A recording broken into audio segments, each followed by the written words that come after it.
मैं डॉक्टर जयशंकर शाही आप सबका स्वागत करता हूं।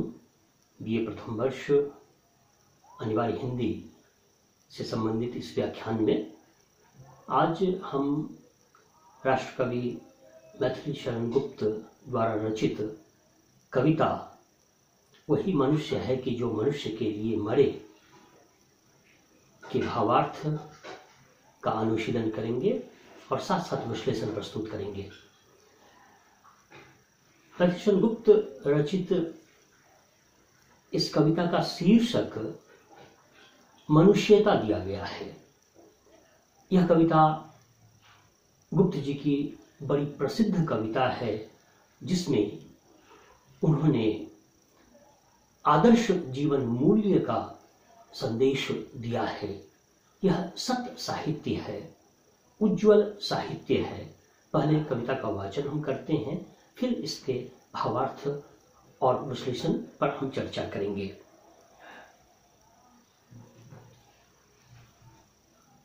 कविता का शीर्षक है मनुष्यता। विचार लो कि मर्त्य हो, न मृत्यु से डरो कभी। मरो परंतु यो मरो की याद जो करे सभी। हुई न यो सुमृत्यु तो वृथा मरे वृथा जिए। मरा नहीं वही कि जो जिया न आपके लिए। यही पशु प्रवृत्ति है कि आप ही चले। वही मनुष्य है कि जो मनुष्य के लिए मरे।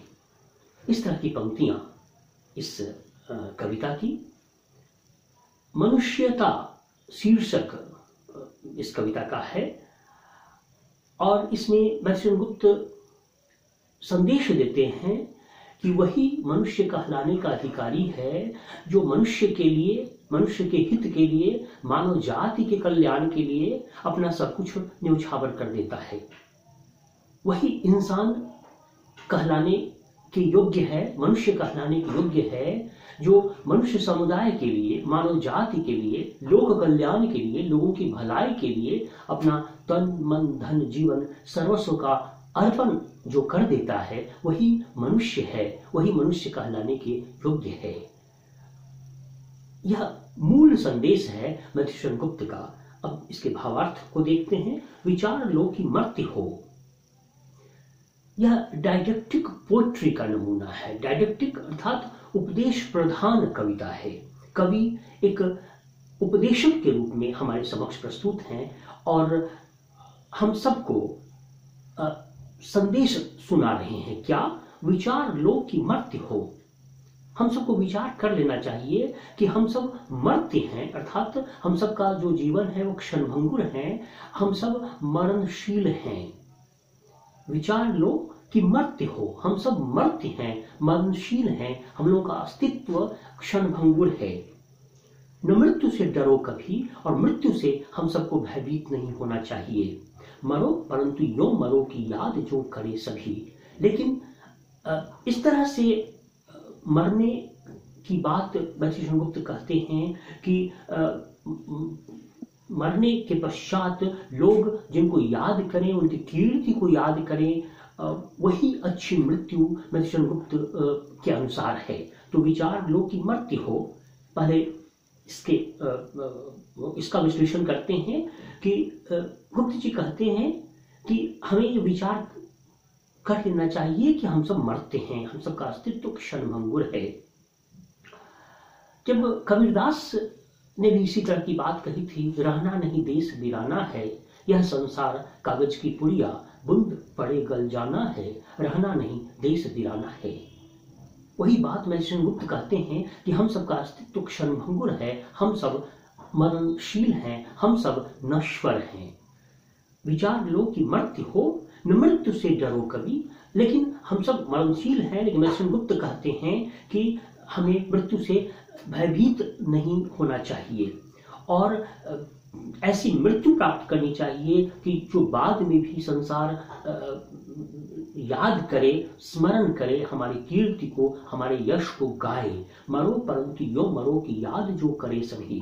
लोक कल्याण के लिए अपना बलिदान कर देना, लोगों की भलाई के लिए अपना तन मन धन का अर्पण कर देना, यह अच्छी मृत्यु है जो बाद में संसार के लोग जिसको याद करते हैं। तो संस्कृत में कहा गया कीर्ति यस्य सह जीवति, जो कीर्ति करते हैं, जो अच्छे कर्म करते हैं, वह हमेशा जीवित रहते हैं, वह मरकर भी अमर रहते हैं। ऐसे बहुत सारे महापुरुषों के उदाहरण हैं जिन्होंने पूरे संसार में लोक कल्याण की भावना को जगाया है और ऐसे कृत्य किए हैं, ऐसे सुकर्म किए हैं कि उनके मर जाने के पश्चात भी संसार उनको याद करता है। अंग्रेजी के कवि हुए लॉन्गफेलो और वे लिखते हैं अंग्रेजी में, Lives of great men all remind us we can make our lives sublime and departing leave behind us footprints on the sands of time। महान व्यक्तियों का जीवन हम सबको अनुप्राणित करता है और यह प्रेरित करता है कि हम सब भी उनके पैरों के चिन्ह का अनुकरण करके हम भी महानता को प्राप्त कर सकते हैं। तो मत्स्य गुप्त भी लगभग वही बात इस कविता में कहते हैं, विचार लो कि मर्त्य हो न मृत्यु से डरो कभी, मरो परंतु यो मरो की याद जो करे सभी, हुई न यो सुमृत्यु तो वृथा मरे वृथा जिए। और गुप्त जी का यह कहना है कि अगर इस तरह की सुंदर मृत्यु नहीं हुई, सुमृत्यु अर्थात अच्छी मृत्यु नहीं हुई, अच्छी मृत्यु सुंदर मृत्यु कवि के अनुसार वह है कि जो संसार का कल्याण करता हुआ, जो संसार से प्रस्थान करता है, लोक कल्याण करता हुआ जो अपना प्राण त्यागता है, उसके मरण को कवि कहते हैं कि वह सुमृत्यु है, क्योंकि उसके बाद भी संसार के लोग उसके अच्छे कर्मों को याद करेंगे, अर्थात वह मरकर भी अमर रहेगा।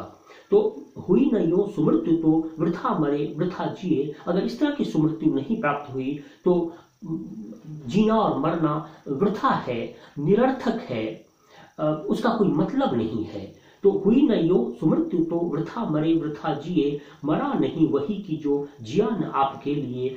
गुप्त जी कहते हैं कि वही व्यक्ति नहीं मरता है, मरकर भी अमर रहता है, जो अपने स्वार्थ के लिए जीता सिर्फ नहीं जीता है, लोक कल्याण के लिए जीता है, उदारता के साथ उपकार करता हुआ, परोपकार करता हुआ वो जीवन जीता है। और जब संसार से प्रस्थान करता है तो उसके मर जाने के पश्चात भी संसार के लोग उसके लोक कल्याणकारी कार्यों को याद करते हैं, अर्थात वह मरकर भी अमर रहता है। तो गुप्त